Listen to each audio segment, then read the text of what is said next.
I don't know if there's a title on here. I guess YouTube's being fucking weird again. It's nothing to do with that.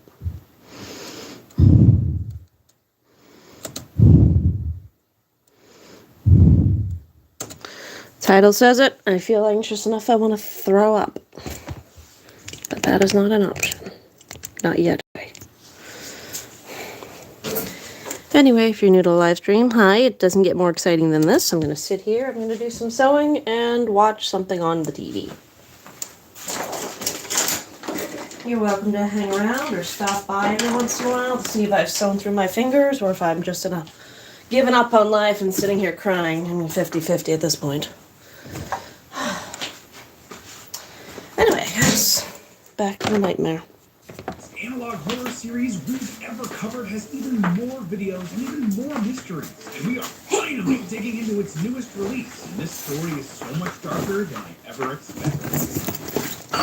Hello, Internet! Welcome to Film Theory, the show that just gets so frustrated when movies drop their trailers at like the worst times for us to cover them. Yeah, we didn't need the trailer for Five Nights at Freddy's 2 dropped last Thursday, just as I was finishing up this script and didn't have time to shift direction. So hey, we'll be diving into that analysis hopefully next week. And in the meantime, well, today we're finally jumping back into the Walton Files, created by animator Mark Wall. It's not a bad substitute for FNAF, right? If you don't remember, and I don't blame you, it's been years since we covered the series, the Walton Files is all about some haunted animatronics with bodies stuffed into them in a Chuck E. Cheese-inspired restaurant. Yes, this is wearing its Snap influence on its sleeve, the Walton Files was able to get much darker with how it treated its subject matter. This series doesn't pull any punches in both its imagery and how its characters react to it. The Walton Files centers on a burger restaurant called Bon's Burgers, founded by Jack Walton and Felix Franken, five animatronic characters: Bon Bunny, Boozoo, the Ringmaster, Shaw the Sheep, Billy the Clown, and Benny,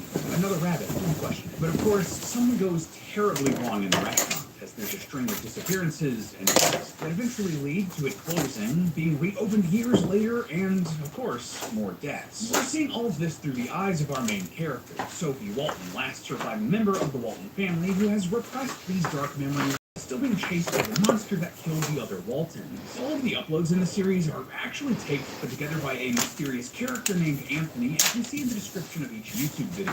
And while previous entries take story elements in unlisted videos and comment section, this newest entry leaned into putting most of its terrifying elements directly in the video itself, as well as sprinkling hints across an ARG website and non-canon uploads on the channel. Honestly, the mystery here is dense, but I wouldn't have that any other way. The Walton Files has never been an easy nut to crack, and while I feel good about what we've put together here today, we're probably going to need just a little bit more from the series before we can solve everything. But for now, dig your grave, loyal theorists, jumping back in to the Walton Files. So to start things off, just like the other videos in the series, the events of the Walton Files 4 are told out of order. We jump forward and backward in time, see scraps of info from various points in the timeline, and often don't know who exactly a character is supposed to be. So I'm going to be doing my best to try to I got that backwards again. As coherent a story as I can for you, but I really recommend that you go check out Martin's work to experience it firsthand. The horror just really lands. But what's the story being told? Which one? I want to do the green one. Of several storylines. Let's dig into them one by one. The first storyline we follow shows us the fates of Ed and Molly Walton. We open on the Brighton Community School's spring party event of 1974, but the event has clearly ended, and Ed and Molly seek out Felix, hoping to get a ride home. We know from earlier in the series that this would be a tragic, fatal mistake, but what exactly happened becomes far clearer here.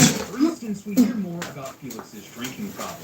It's bad enough that his co-workers all seem to know about it. Tragically, as Felix drives them home, his intoxication causes them to crash through a metal railing, hit a tree, and kills the children instantly. Felix himself is injured, but survives. Later that night, at 12:23 a.m., we see Jack Walton arrive at Felix's house, concerned about his kids. He begins knocking on the doors and windows, desperately trying to get Felix to respond. But Felix isn't at home. He's at the accident site and spent the night digging graves for the two kids. Curiously, he also dug a third hole, seemingly for himself, but doesn't do anything with it. He stares at the bloody rocket rabbit doll that Molly was carrying and eventually decides to get rid of the evidence. He carries the kids' bloody dolls and backpack through the forest, to a nearby cliff where he tosses the backpack over, hoping to get rid of it. However, as he considers throwing the rabbit over and falling himself, Felix can't bring himself to do it and instead returns home with the plush. You know, if you're attacked by haunted animatronics, you're probably going to need to see a specialist. Thankfully, these sort of specialists are easy to find thanks to ZocDoc, the sponsor of today's theory. So I just turned 32 in July, and honestly, I've been thinking a lot about my health lately. I'm not a spring chicken anymore, and I want to make sure that I take care of myself. Making theories just takes so much time. Plus, I just moved states last year, and finding new doctors is such a pain, especially ones that will actually listen to you. So when I heard about ZocDoc, I knew that this would be a game changer. If you don't know ZocDoc, they're a free website that helps you search and compare high-quality doctors for your needs. They're not providing the care themselves, but they're helping you find and choose the right in-network doctors for whatever you might need. And they'll help you book appointments with more than 100,000 providers covering pretty much everything from mental and dental health, eye and skin care, and so much more. They also make it super easy, allowing you to filter by your insurance, how close they are, and their rating from other patients. You can do it all online instead of over the phone. See actual appointment times and choose one to click and book your visit. And they happen fast, typically within just a few days. When you found the doctor you need, you can see their actual appointment openings, choose a time that works for you, and instantly book a visit with just a few clicks. So if you want to stop putting off your appointments, take your health seriously, go to ZocDoc.com/thefilmtheorist or click the link in the description to find a top-rated doctor today. Thanks again to ZocDoc for sponsoring this theory.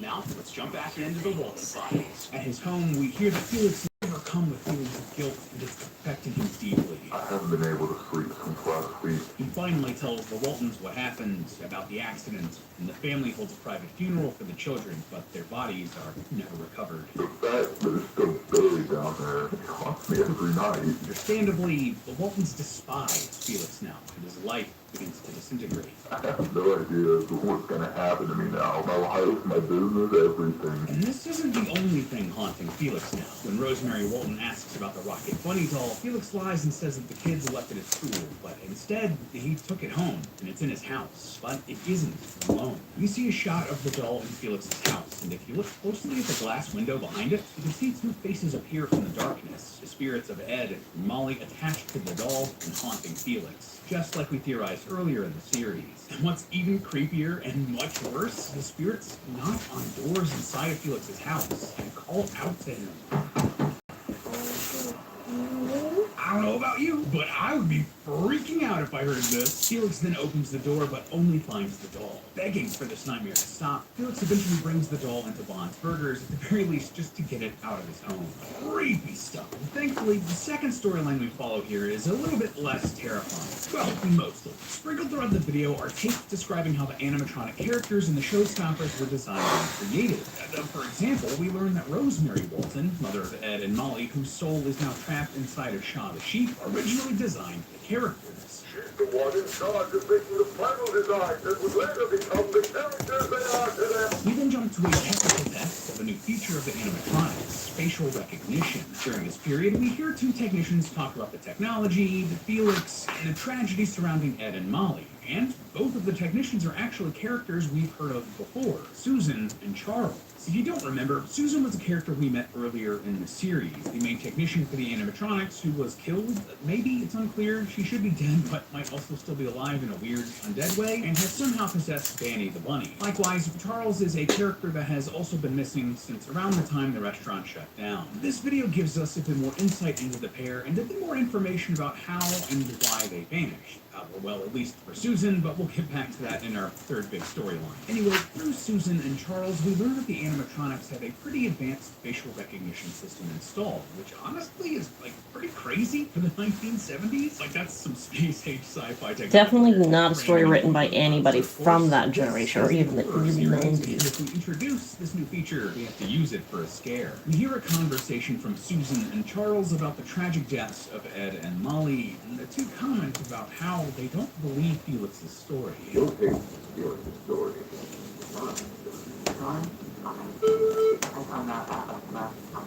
And they're incredibly uncomfortable that the bloody doll that Mary was carrying is now in the restaurant.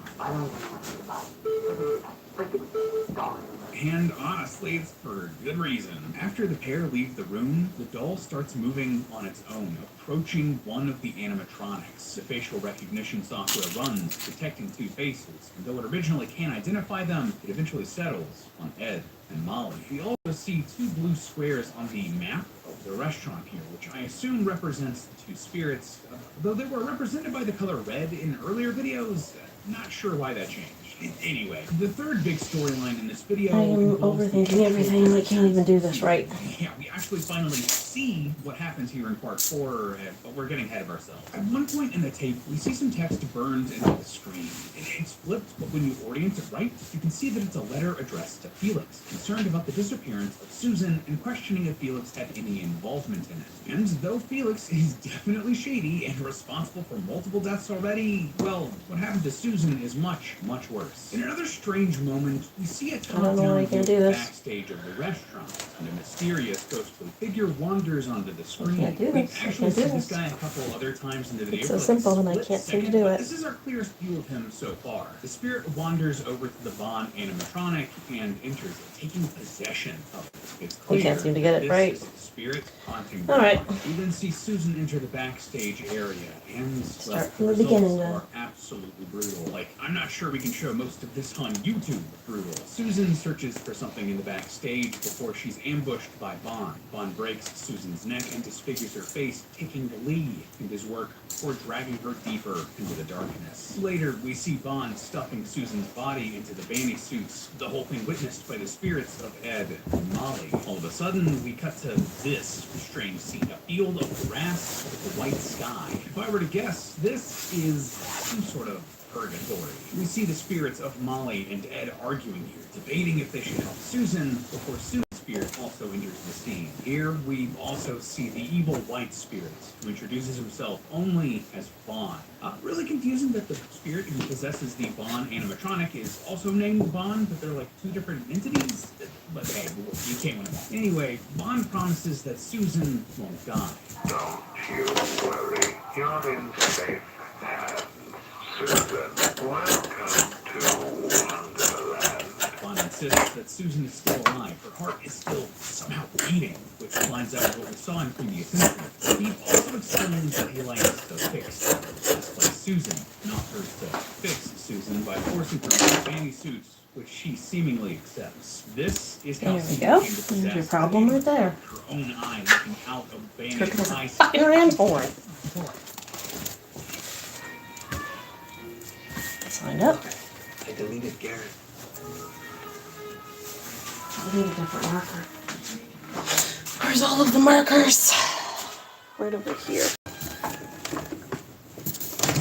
Poor stuff, man. After Susan and leave, Ed and Molly reappear. They're clearly scared of her and decide that they need to wait a little bit longer before they do, well, whatever it is they're gonna do. And that's this installment of the Local File. Maybe this will work. So, we got a lot of new information in this upload, and even with me taking on the storylines and laying them out pretty clearly, there are still some pretty good mysteries left for us to try to piece together. And the most obvious one, right off the bat, what or who the heck is this Bond spirit? Now, I wish I could come down here and just say that there is a definitive answer, but sadly, I can't. Frankly, we just don't have enough information to properly give an explanation. At first, I wondered if he might be some incarnation of Jack Walton. What exactly happened to Jack is still a pretty big loose end, one that we've been trying to figure out for years. First, I thought that this episode might tell us a little bit more. See, in a section of the tape describing how the animatronics were designed, Jack's name is left out of the audio, like it was cut. This was a deliberate decision, and I was wondering if this was somehow the tape trying to erase Jack, or replace him with Bond, or something like that. The character I think I'll experiment with this pattern come with Bond and just trying to erase him from anything else in the story. Not too much, Additionally, though. these tapes aren't actually the first time we've seen Bond, or at least this spiritual incarnation of Bond. No, that came from a website called Find Jack Walton from all the way back in 2021. Yeah, there's an ARG website, because this is a classic analog horror series. Of course, there's an ARG website. Though it looks a little different now, this website started as a sort of missing persons profile for Jack. And huge shout-outs to the fans maintaining the Walton Files wiki for preserving these older versions of this. Anyway, the original version of the website was just a picture of Jack and a description of where he was last seen. But over time, it updated with photos that just kept getting creepier creepier and creepier. And then finally, on July 17th, 2023, There's a the new top. image was found. A monochrome man Nope. wearing a black tie There it with is. the text, "The future starts now." Sounds familiar, doesn't it? Well, while this might have seemed like nothing to start with, slowly, the image started duplicating until it basically covered the entire screen. Elsewhere, text read, "Say my name." And then, "We haven't met before. Have we? Pleasure to meet you. My name is..." And then finally, a white man with a black tie, and he says, "Vaughn." Exactly like he was introduced in the Walton Files 4. Pleasure to meet you. My name is Bob. That's a pretty big point in the Vaughn is Jack theory column. I mean, this was a website dedicated to Jack. But that just doesn't sit quite right with me for a few reasons. Honestly, mostly the same reasons that's been bothering us since the last time we covered the series. See, there's another character in the series called the Shadow Man who appears to be responsible for the death of Rosemary and stuffing her into Shaw the sheep. That's a very similar MO to how Bond killed Susan, so I think that these two characters are actually the same character. This connection between the Shadow Man and Vaughn is actually something Martin Walls got asked about directly, and his only answer was, "Good question." So I think that there's fire for all of that smoke. Anyway, it just doesn't really make sense to me that Jack would want to kill Rosemary, or that the ghosts of Ed and Molly would almost seem afraid of Vaughn in this upload if he were Jack. So I don't think that's quite the case. No, instead, I actually see a lot more evidence connecting Vaughn to Felix. Not that they're necessarily the same person, I don't think there's enough to say that, but there's a lot connecting them. Mostly, it's because of the mysterious deaths and murders. All of the people who died are directly connected to Felix, or seem to question Felix's story about the deaths of Molly and Ed. Here, check this out. In the Walton Files 4, we hear that Felix confessed to Jack and Rosemary that Ed and Molly are dead. I finally told him what happened. It was in my office. It's just the longest doubt of my life. The most painful conversation I've ever had. Pain in their eyes, the anger. It's gonna take me now. I have no idea what's gonna happen to me now. My life, my business, everything. Felix is confused about what to do next and worried about his future in the business if this information gets out. And what happens soon afterwards? Jack goes missing, leaving Felix open to eventually take over and move the business. Awfully convenient, isn't it? There's also the case with Susan and Charles, who speculate that there's more happening with Felix than he's letting on, and that his story about Ed and Molly isn't actually true. Okay, your story.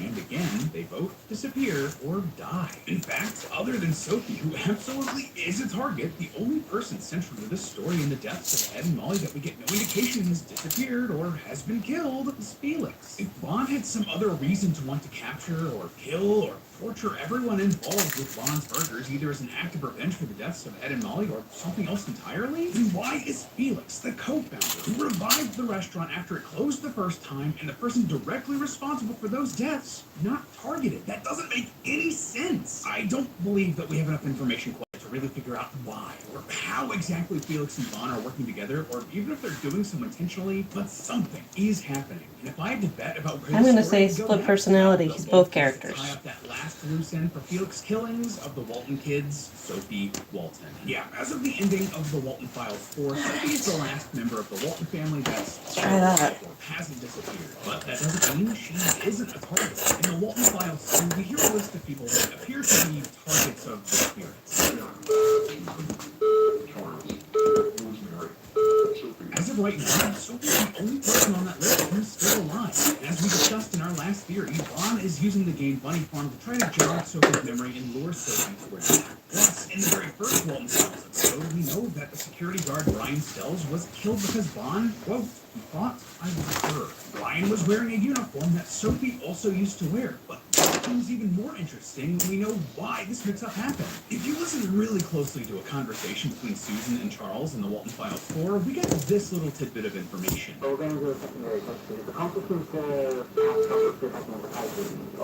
the test we did with Sophie. Right. That facial recognition technology, the one that's so good that it can detect the faces of ghosts like Molly and Ed, it couldn't read Sophie's face. Something about Sophie is different, and that's going to play a key role in where exactly this series goes in the future. Stick with me. One of the additional videos that Martin Walsh created and uploaded to the Walton Files channel is called The Return of the Pumpkin Rabbit, a continuation of another special video called The Mysterious House. Now, to be clear, Martin has gone on record saying that these videos are not specifically canon to the Walton Files universe, but I do believe we can use them to get a sense of where Martin's head is at, and potentially see if he's testing ideas for the main canon story. So, what happens in these specials? Well, if you don't remember The Mysterious House, this was a Halloween special where a group of trick-or-treaters are lured into a house so they can be murdered, and the people responsible share similarities to the showstopper animatronics. Seems oddly similar to the main story that we put out in The Return of the Pumpkin Rabbit. What is that? We see 4 kids enter another abandoned house, but this one is said to be the home of a group of serial killers called the Watermen. Of course, it turns out that this house is not abandoned, and 2 of the kids meet a gruesome fate at the hands of... Probably this one.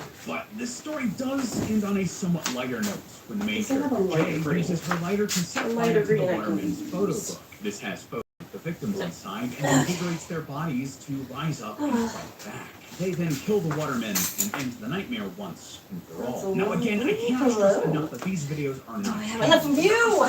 Tons of similarities between what we're seeing here and what's in the actual Walton Files. For example, the character Pumpkin Rabbit is not only voiced by the same actor who voices Vaughn, but he's also a serial killer who claws at the faces of their victims. That's the top. Right sides together. Uses her lighter to burn the photo out, which causes the downfall of the serial killers. And one of the only times we see Sophie in the Walton Files has her holding a lighter, just like Jay. Just like the Pumpkin Rabbit is the stand-in for Vaughn in this special, Jay is the stand-in for Sophie. I gotta do the That long means that arms just like first. Jay helped turn the victims against the serial killers, Sophie's going to help the victims of Vaughn rise up to defeat it, to escape this hell that they're trapped in. And that is how the Walton Files will end. Now, all we have to do is wait patiently for the next couple of episodes in the Walton Files to answer all of our questions. In the meantime, maybe we'll do videos breaking down the spin-off minisodes like Hotline. Let me know in the comments if that's something you're interested in. But until then, remember that it's all just a theory. A film theory. And just up next on Film Theory. Today is no different, Will. We dive into Smile with the latest project out of nowhere.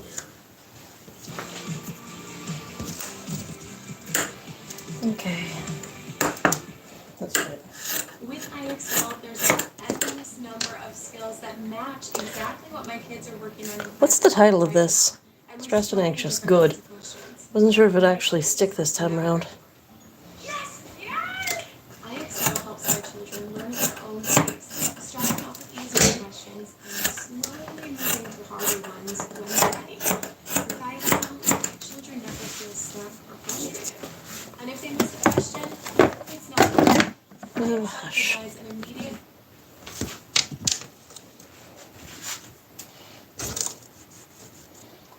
The plot for the second Five Nights at Freddy's movie is right in front of us. In celebration of the franchise's 10th anniversary, Scott released 4 pages of script, but only 10 one of years. them...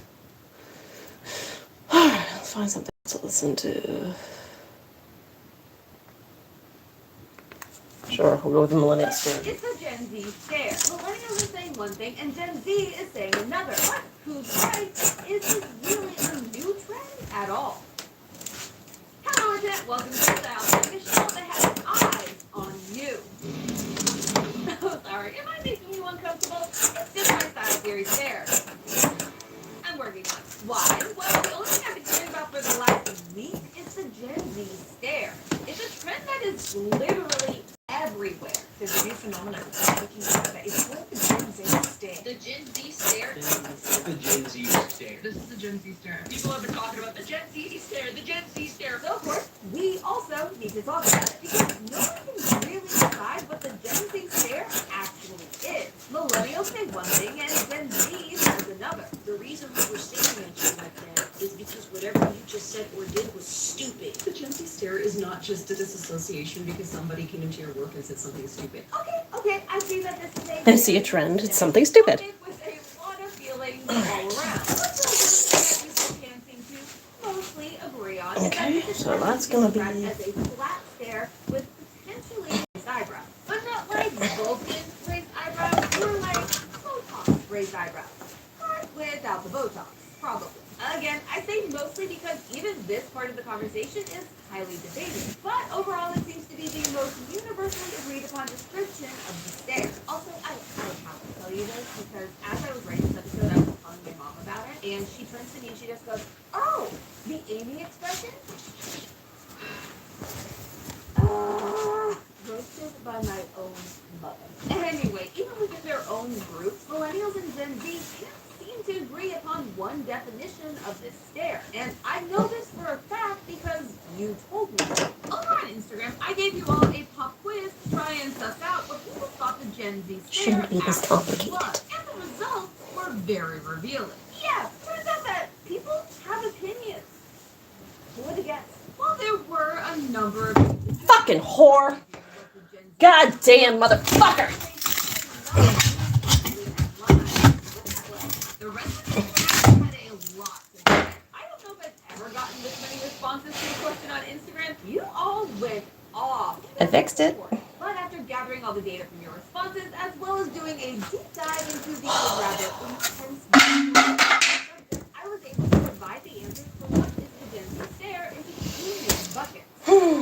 I had a nice shower too. It just didn't help. Function in actual society. Okay. And the Gen Z definition.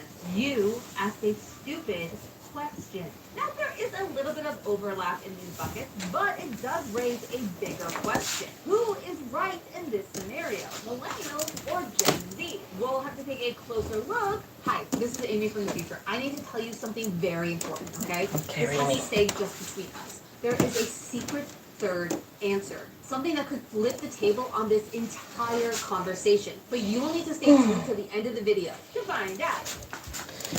Yeah. This whole phenomena started with Gen Z. We'll start with their definition and let them state their case. The overall consensus is that the stare is a response to being asked a question that has an obvious answer. Or, as the kids like to say, being asked a stupid question.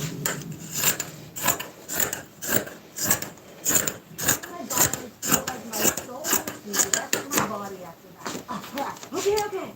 Let's figure this out.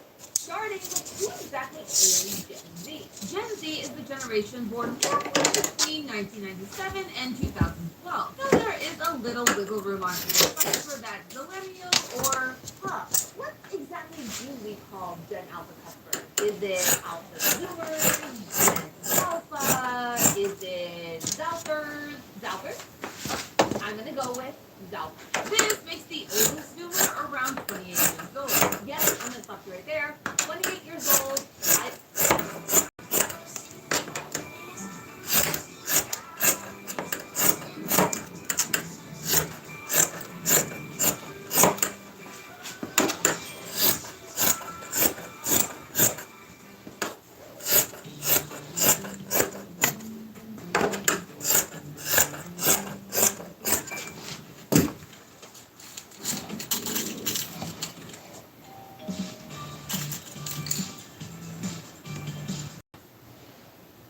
I understand it makes you feel old. It's okay. We all are gonna be okay. Let's move on. We are not gonna be okay. This definition of the Not Gen Z anymore. stare is that it almost always comes back to one thing. Their job. We're now in a time where most entry-level jobs, both in corporations and in customer service, are filled with Gen Z workers. And by 2030, they are expected to make up 30% of the workforce. Also, can I say how much I hate the word workforce? It is such a dehumanizing term. And it turns out that is exactly Gen Z issue. There are multiple articles and studies devoted to explaining how Gen Z is the worst generation to work with, approaching their jobs with a lack of respect and ambition. They've been called unprofessional. Lie. They don't have any hope. They don't have any hope. Don't blame them.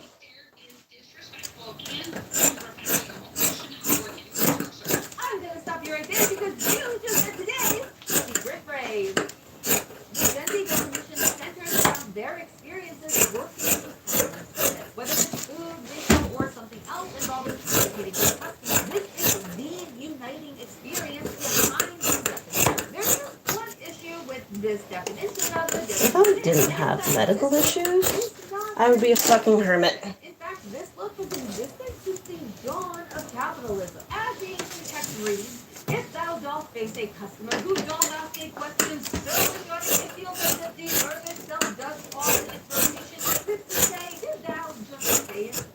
Then they shopping message A, punishing, or something like it. But the definition of the Gen Z stare is just a new name for an old concept, the customer service.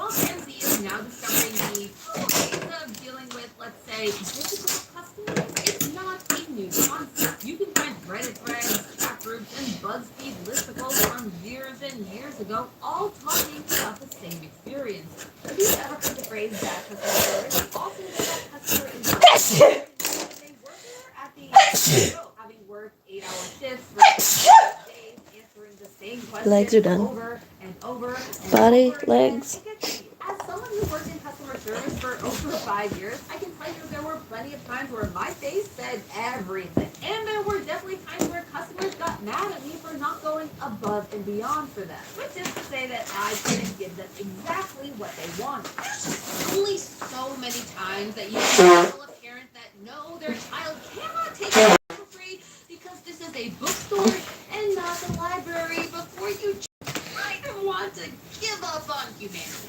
You know, There's a reason Wait, why is this my leg? phrases like Don't cut up your leg, dumbass. or the customer is always right have started to Yes, fall this out is my of leg. fashion. That's my other leg.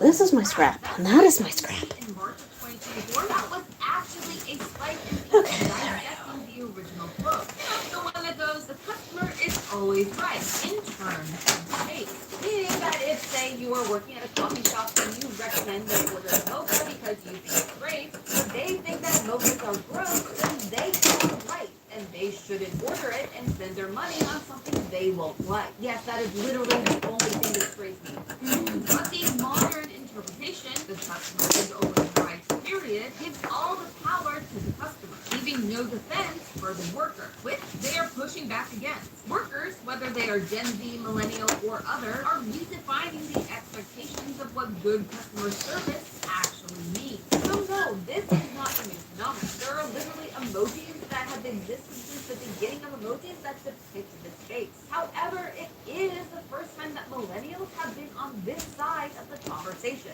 Yeah, sorry millennials, the shoe is now on the other foot. But if the Gen Z definition is wrong, then what exactly are millennials talking about? Well, remember I said that my mother told me this was like the 80 face? It turns out that we might just be approaching a generation who isn't controlling their facial responses the same way that older generations do, whether on purpose or not. And the causes that they lie are millennials. There we go. Now that we've eliminated warehouses as a It's gonna be all light green. I don't fucking care at this point. the other side of the generational divide. This is my first time going through that checkout, but I dealt with the error that the Kind of boss cute. attend to my checkout. She doesn't say anything. She just like grabs the cherries, goes and like waves them, comes back, pushes some buttons, and like walks off. And, like I was trying to, have a normal human interaction. Now, I want to pause and take a moment to acknowledge that on this side of the debate, there is a lot of potential for different people listening. And while I am not the most knowledgeable person who Alright, I think this is gonna be my last one. it's worth listening because we want to make sure that this place stays a very safe. While this video is just one example, please y'all is knowing what the millennial definition is. A lack of response to a situation that would require a You're plugged in. Why aren't you the on? reason that we are likely seeing a heated debate around what the Gen Z That's here easy fix. actually is because this situation also tends to happen in customer service situations. Though from the millennial point of view, where Gen Z is either the worker or the customer. The Gen Z specifically when somebody does not respond or just doesn't have any reaction and they're kind of working today with this lady and her daughter, oh, all the bags are already ready to see. And the mom starts doing her stuff and this kid doesn't move. She just looks at it like this. Now, while there is always a chance that someone is being deliberately difficult, that is not the root of this definition. That lies with what are called soft skills, which have hard skills and soft skills. Hard skills are job specific and require technical training. Think coding or learning how to fix a car when you want to become a mechanic. Soft skills, on the other hand, are the ones that focus on you and how you interact with others. This includes, but is not limited to, skills like communication, teamwork, problem solving, and work. Now, soft skills are teachable just like hard skills. However,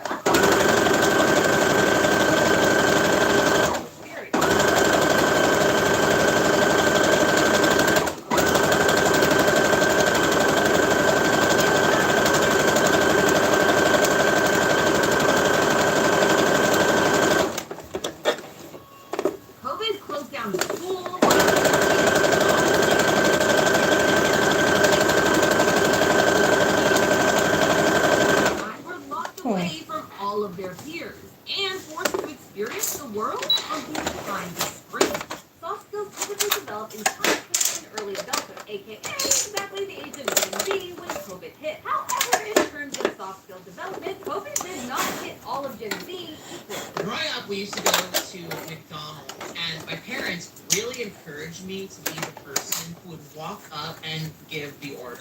During quarantine, there's an entire generation of children who not only didn't do that, but didn't observe other people doing that. And I think that reaction, it's like, why are you talking to me like that? They don't understand it. While there is no one experience for anyone, you can divide Gen Z into two main buckets. Older Gen Z, who are 15 or older when COVID hit, and young Gen Z, who are 14 or under. Childhood, meaning they had the opportunity to develop their soft skills alongside their peers. Oh. Young Gen Hi, Z, Argon. on the other hand, did Not sure if she's Not still only there, were but they hello. isolated, they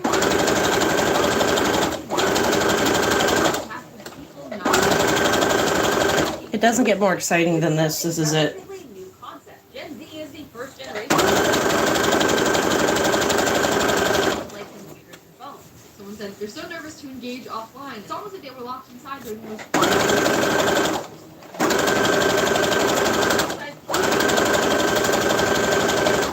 the biggest hypocrite. At the same time, because screen time is such a new concept, we are only just learning about what that does to a study published in JAMA Pediatrics found that increased communication skills, problem-solving skills, and social skills, but with no other alternative. Education, social interaction, and recreation. And more importantly, this becomes and when you get used to living your life behind a screen. One thing I noticed is that children who spent a lot of time looking at an iPad or a TV, they didn't. They are just too chronically online to realize that in between your self-speaking, text online, you just text and you go back and you text. Like you have definition of the Gen Z stare described as buffering or going but this different response isn't meant to be rude. It's just that. Different. And this is where that secret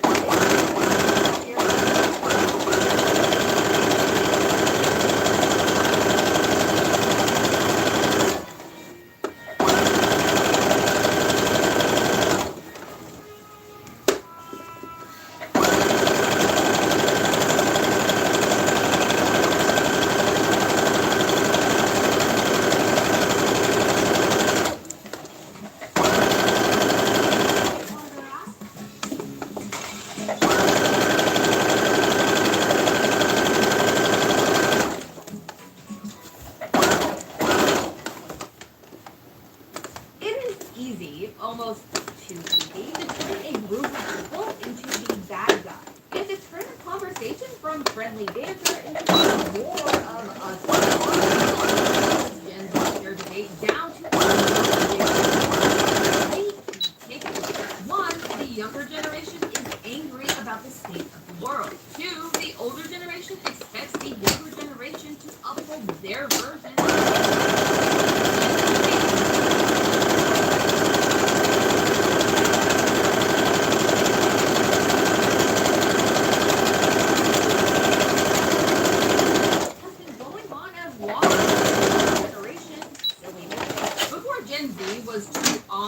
to exist offline. Millennials were the titular bad worker. I used Google's custom time range feature to take a little journey back through time to the late 2000s and early 2010s, just to show how much the language that we used to use to describe millennials is exactly what we're doing now to describe Gen Z. Back in 2015, millennials were under fire for their job-hopping habits. Where previous generations would stay at a company for 5, 10, 20 years, millennials stayed less than 3. This was a big thing, and it made Gen Xers and Boomers big mad. I mean, ideas about changing work culture have there.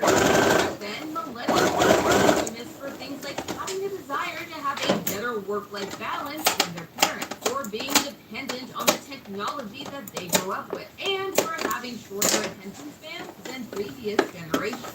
Starting to sound familiar.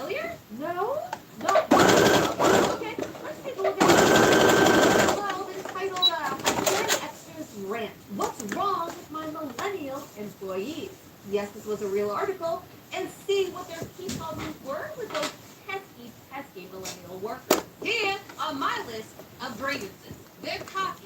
They automatically seem to think that they are God's gift to you, your clients, and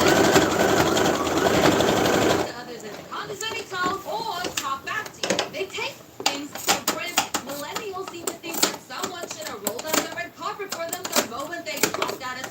They think they're exempt from the rules. They don't follow through. They don't want to pay their due. Yeah, it's all sounding really millennials, despite not wanting to are becoming their parents. They are getting mad at the same things that they too rebelled against in their teens and early 20s. Because honestly, all I see when you guys talk about this are grown adults who grew up in a pre-pandemic world and had normal social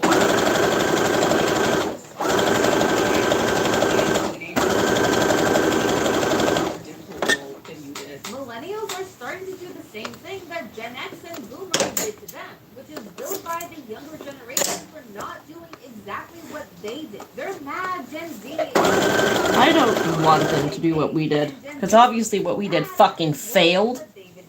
But look at some of these comments. You mean the stare that shows that we're done? The stare that shows that we're mad about how millennials and Gen X are the reason we have to work for the rest of our lives? Just admitting without any fault here. Approaching the world without empathy or a bit of kindness won't create positive change. What the Gen Z stare represents is the same thing that's been happening for generations. I should have evened this up before I started sewing it. Oh well. Millennial pause into the Gen Z shape. None are inherently bad, but they are used to make fun of people just trying to live.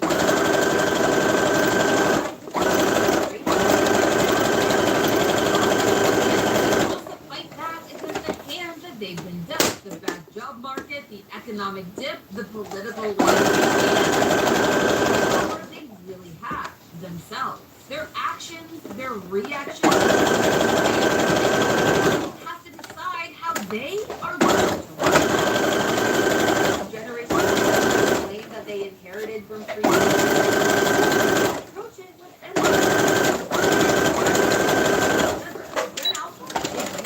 And what you do now doesn't just shape your future, it shapes theirs. But hey, that's just a theory. A style theory. Keep looking sharp.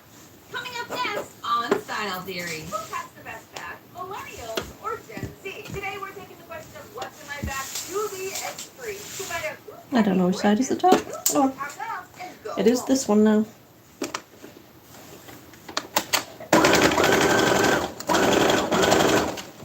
This is everything you need to know about the Book of Bill. With the new year upon us.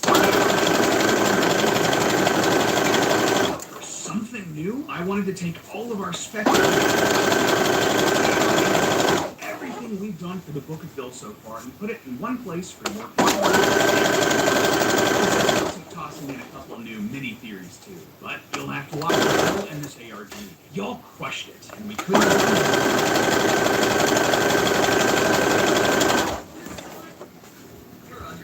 Actually, no. No, you're not. Some sunny day, triangular 2D demon Bill Cipher has returned to wreak havoc on the world. Hey guys! Well, you must have wandered in here. Must be nothing on YouTube. Just doing some sewing. Sure, we'll go with that one. Is everywhere, and it has every and must fit for your napalm era. However, did you know that those bits are actually filled with some insane lore? Hello, Internet. Welcome to Style Theory, the show that's ready to show you. I'm sorry, I've been listening to that non-stop, like the rest of the internet. By K-pop demon hunters, and I mean consume. My Spotify,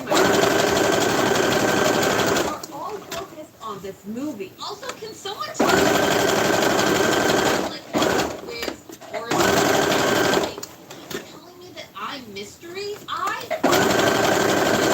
And while I put my hours in my Roomie's specific patterns or the hidden meanings behind each song. What am I talking about? Instead, I want to talk about something.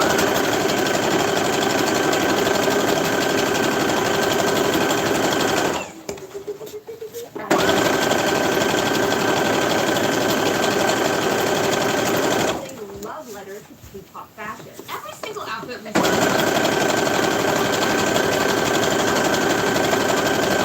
And the scenes with so many deep cuts honoring not just the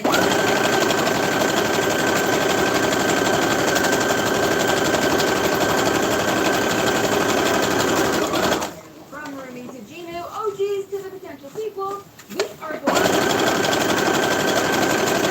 to not mix relax, just sit back, grab style of K-pop demon hunters.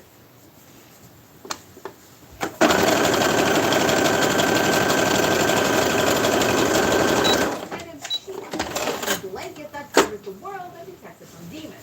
Their goal is to turn it golden. You know, like being #1 song on Spotify above actual IRL K-pop groups. I mean, yeah, they really are going up, up, up. Am I okay? They're going up, up, up. What is happening? Does this look familiar? Well, you need gamer subs. Gamer subs GG energy drinks have vitamins, minerals, antioxidants, and no sugar.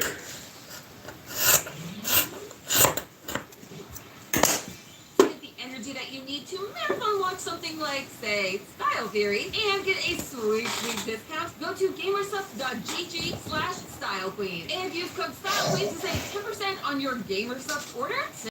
But more than being idols with just their music, their fashion is also doing the work, both by inspiring a whole generation of cosplayers to go out and make these outfits, but also by bringing K-pop fashion to the masses. Also, I'm going to be doing my best with these pronunciations as someone who is very American. So, guys, and doing my best. We really respect other cultures here. Let's take a look at Roomie, our main diva of the movie. Her character design is all about the statements meant to draw the eye. From her yellow crop jacket that gives off a military-inspired silhouette thanks to its exaggerated shoulders and the inclusion of the asymmetrical spiked shoulder armor, all the way to her now iconic purple dragon tail braid. Everything about her style exudes power. Which her emotional throughout the movie. Also, can I just ask, like, her hair is insanely long. How is her neck, okay? Like, my hair is very long. And after I take a shower, it's just like I step in the shower with the wet hair and my neck just goes... Anyway, back to the video. The movie's director, Maggie Kang, who also created the original idea for the film, has said in multiple interviews that her internal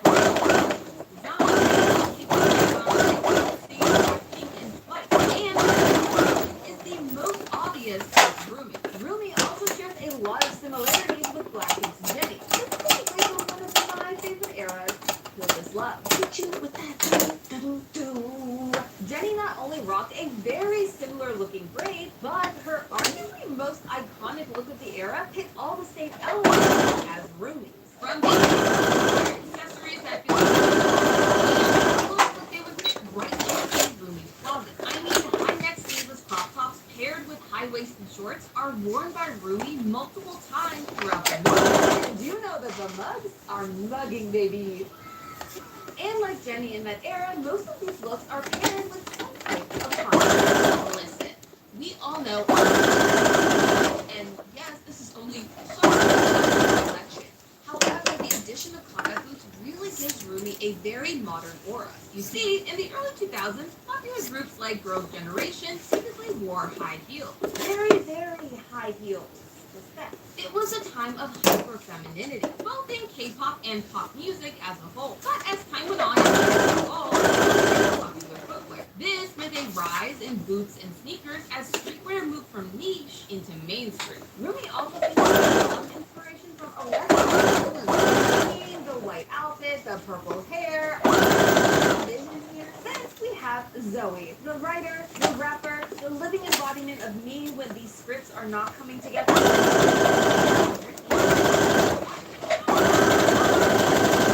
Some inspiration from Lisa of Blackpink. Wow, this is like the third episode in a row that we're talking about Lisa? What an icon. The majority of her look appears to be inspired by Cho Young from Twice. Both of them being writers to the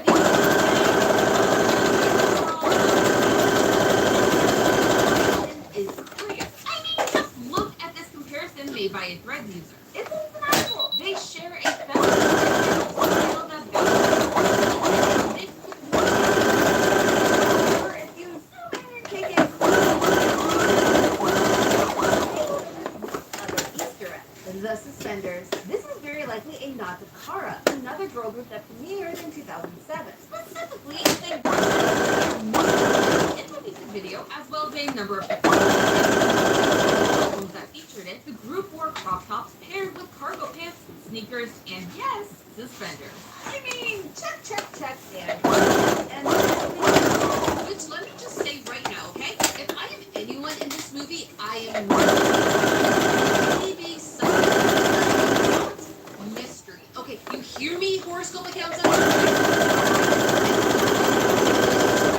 Mera is the wild fashion group with a style to match, though matching her style inspiration was a little more tricky. Listen, a lot of K-pop idols have sported similar outfits and hairstyles over the years. You have Rosie and Jisoo from Blackpink, Giselle from aespa, and even Yeji and Yuna from ITZY. They all had their Mera moment. However, we were just looking in the wrong place. One of the first instances we see of Mera in the movie is on the Met Gala red carpet in that unforgettable sleeping bag ensemble, which we do later see the Sasha Boys recreate. Instead of the stage, we need to turn our attention to the right. Mera is modeled after a, well, model An So-yeon, who director Maggie Kang has admitted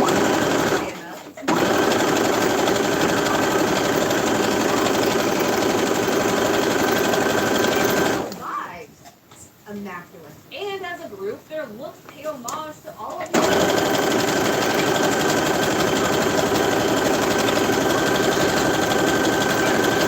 outfits from the field. These include a similar of course, and its very monochromatic white and very military inspired silhouettes. Type of chains as well as jackets. To be their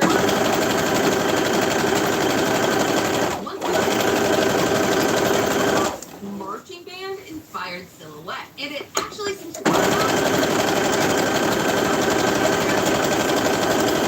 stand though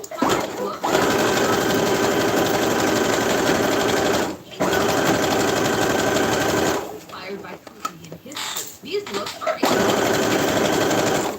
which consists of a paired with either a skirt or trousers. A white handball, similar to what we see in parts of concept art, were once considered to symbolize purity, light, and the sun, which does play into a lot of the themes of the movie. But even though they changed their looks, their current design was a subtle nod to traditional Korean iconography.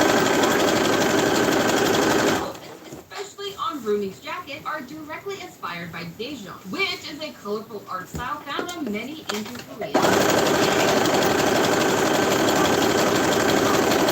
as Norige, decorative knotted pendants that style, which these certainly do. We see something similar again in about the boys. We need to pay our respects to the OG.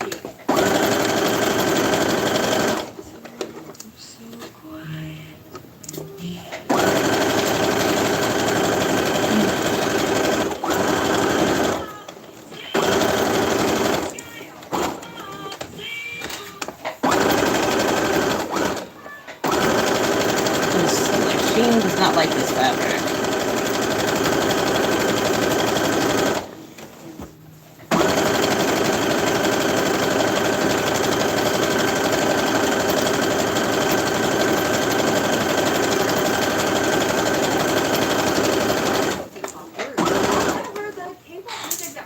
Donkeys can't. It first started getting mainstream popular in the 1990s with groups like say Taiji and Boys and SES. This new wave of music blended Korean culture with American pop and it changed music forever. Try this one. I mean, I don't want to live in a timeline where I don't think it's any better. the worst timeline. Imagine all of this going on.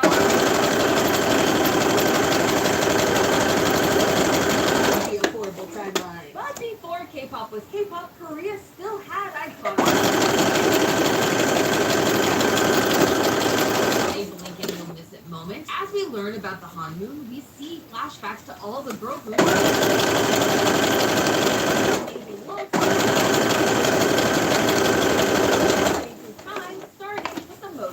The Sunlight Sisters appear to be from the 1990s, as evidenced by the fact that they draw major inspiration from OG K-pop groups like Baby Boss and BTS.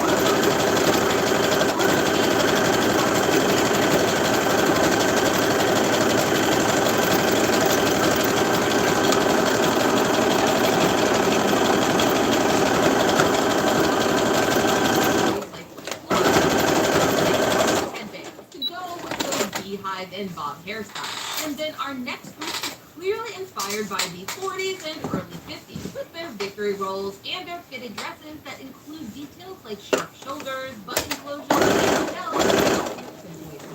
Both groups have the black paint of their time period. No, real. Not only were the Kim sisters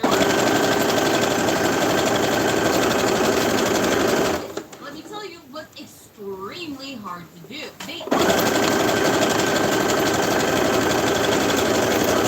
Which is the equivalent of like black pink being on Hot Ones right now.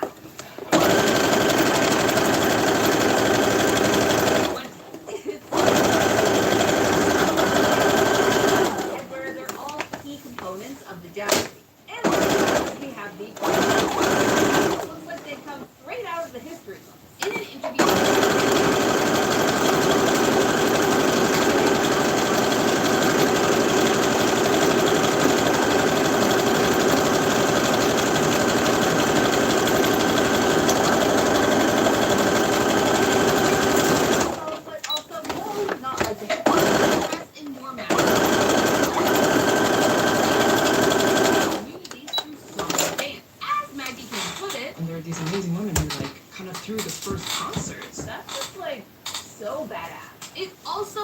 what we see in the movie. When we put the first 100 side by side with this photo of Mudang Otsuba, you can see a number of similarities, especially the hat.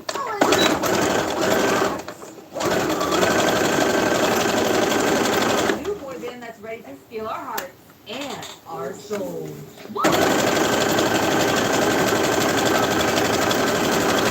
Money, and I don't just mean the Idol Awards. Their style is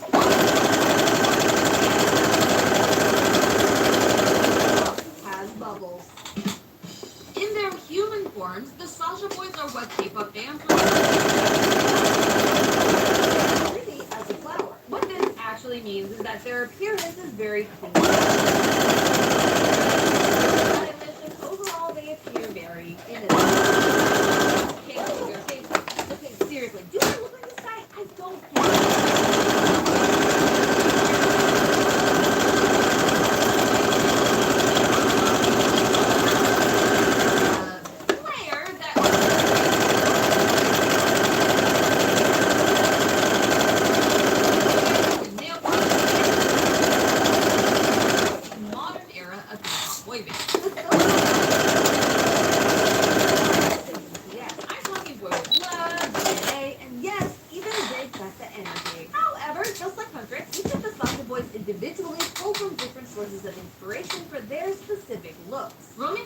Is based on Youngjoon's text. Not only do they share a very specific hairstyle, one that does give the illusion shape, hence the name Romance, but also yellow.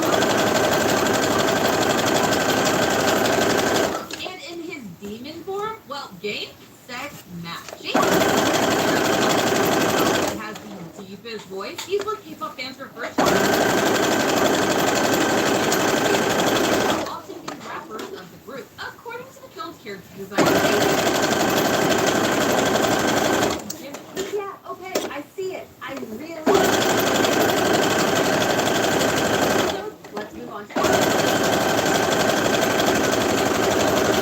Clearly, you haven't been and I can't be the one to introduce you to that side of the internet. Abby typically wears a Hawaiian shirt. I've seen recently on performers like BTS, G-Dragon.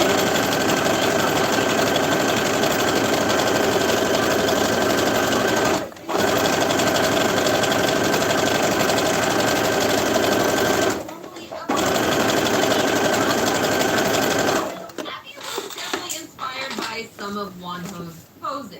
Among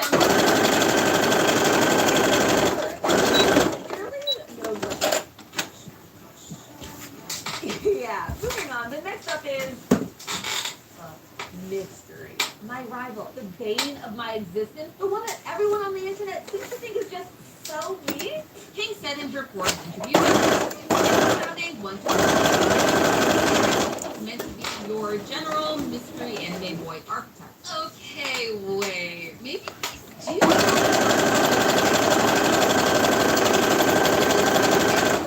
What? I am. However, just because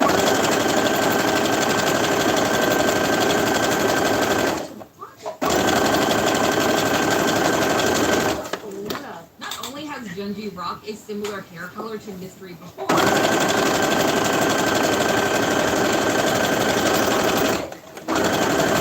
Swear the teeth are up and working. Here's not grabbing this fabric. well, clearly main character coded and drawn. He takes the most inspiration from Astro's Chat Y'all.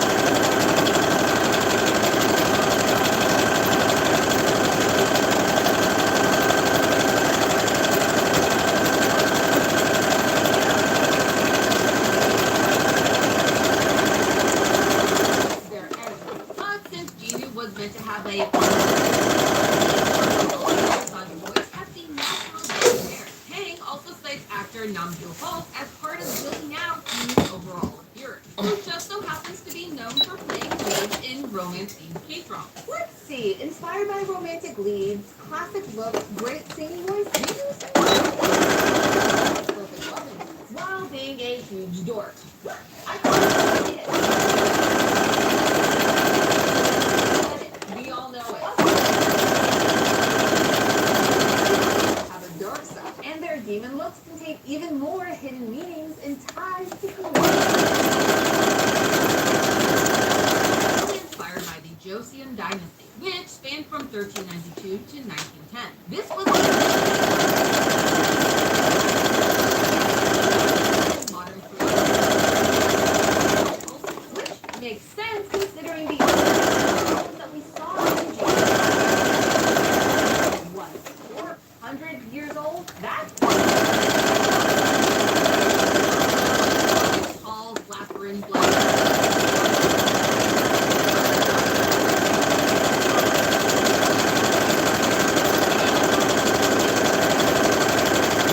Made of reeds, arrowroot, or horsehair, depending on the Sasha Boys wear under the gaps are known as the gap strap, and were typically made of either ivory or agate. basically, if you were wearing one of these, you were a big deal. Like, deal with the demon, big deal, apparently. The rest of their outfits look to be the traditional Korean hamguk, which we talked about earlier. While this would typically be paired with a low-cut shoe known as a lee or a head, the Sasha Boys ditched tradition to go for a more modern boot, just like we saw on Huntress. I'm not judging. I'm just saying that the influencers were influencing. The whole look, from the tip of the hat to the total boot, is giving Jiaxing Saja, or, as we say in English, Grim Reaper. Which, of course, is what really gave the Sasha Boys their name. In Korea, the embodiment of death isn't a skeleton dressed in a hooded Yeah. Or maybe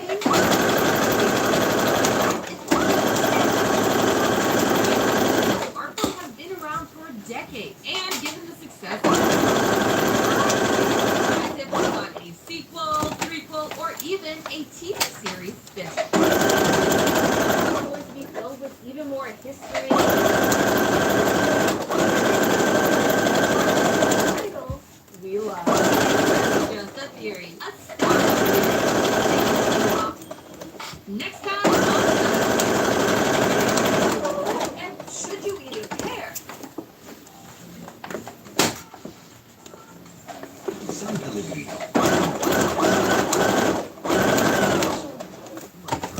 take back your bag with your backstory.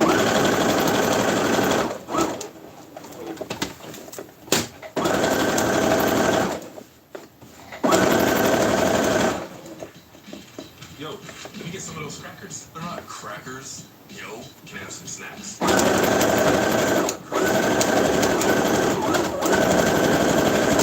Close. They're from the north. Okay.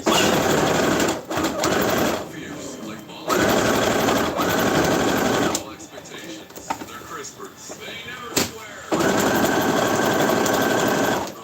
Just give me some crispers. Not bad. Never the same. Always. Listen. Paradox. Only refillable puff out by Prada.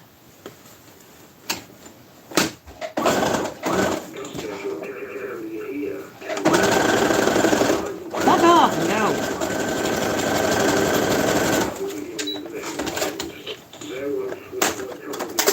Jesus fuck. Gotta get some compressed air tomorrow.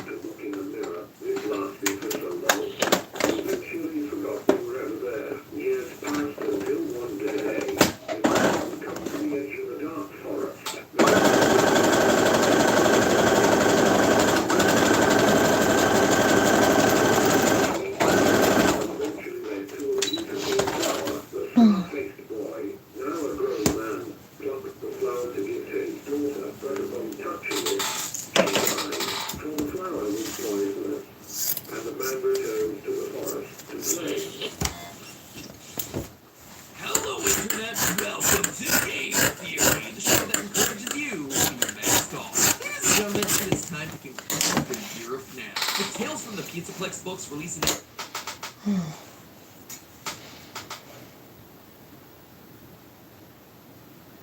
Who packs the best bag? Millennials. Who packs the best bag? Millennials or Gen Z? Today we're taking the question of what's in my bag to the extreme. To find out who's packing greatness, you and go home. Oh shit. Welcome to South. Nutcrackers. And I have a trumpeting feed from this video. What did you think of it? Fuck nuggets. Billy. I should not be sewing tonight. They are talking about packing. But that is what it is. And that I've seen a recent resurgence here on YouTube and over on TikTok. That's the what's in the bag thing. You know, someone where a person takes their bag and dumps out all the content to show you everything that they deem worthy enough to carry around every day, all day. Yeah, but it's not just YouTube. We fashion now. Other than highlight shows. So, yeah, we need to talk about it. Now, just the way extension of your personality. The size. Did someone leak your group chat? But after watching hundreds, and I do mean hundreds of what's in my bag videos, I've also discovered a lot about the differences between Gen Z and Millennial. But here's the thing. It's been a long time since I've actually carried a real bag. No, like really, this is my everyday bag. And so what does my bag say about me? Well, it says that I really like confidence. However, I am ready to be convinced to level up my bag game, and I want it to be the best bag filled with the best item. But who is the MVP of the BAG? Gen Z or Millennial? To find out, they will be going head-to-head in a generation battle! And you can capture those now. If you're Team Gen Z, then hit that like button. Or if you're Team Millennial, then solo tap that subscribe button. And we'll see which one gets the most votes. Our two generations will be battling it out in 5 different categories: tech, beauty, wellness, fun and games, and of course, a wild card round. What's a wild card item? Well, you'll have to stick around to find out. And to find out if either of these bags can actually convince me to ditch the pockets and actually carry a brand new bag. Now here's the thing, you can't actually put anything in a bag until you actually have a bag. But with bags, you can get. And a reminder that the overall trend of this generation, not individual personal preference. When it comes to millennials, the biggest Oh my god, I actually got that and I got it. Nice! Good for me. Bags were big, and I don't mean popular. I mean like bags were literally huge. But like, huge. Small bags entered the new millennia in a relatively small fashion, like the deep saddle bag or the Millennial gap. By around 2005, that changed in a big way. What the fuck happened here? What the hell is this? The Balenciaga City Bag. Messenger bags did all have huge millennial moments. This was the bag on the arm of every big name celebrity and socialite of the era. Think Mary Kate and Ashley, Kim K, Ex-Tina, Lindsay Lohan. You get the idea. It was everywhere. The Balenciaga City Bag convinced every other brand to hop on the big bodacious bag trend as well. Chanel, Fendi, all of them wanted a piece of that bag, the money bag. And also the big Balenciaga. The key features of this iconic bag include its large capacity, multiple pockets, metallic hardware, and its versatility. The multiple strap options meant that you could carry it by hand, or if you were feeling fancy, in the crook of your elbow like every rich socialite. Or you could use the longer straps to wear it hands-free as a crossbody.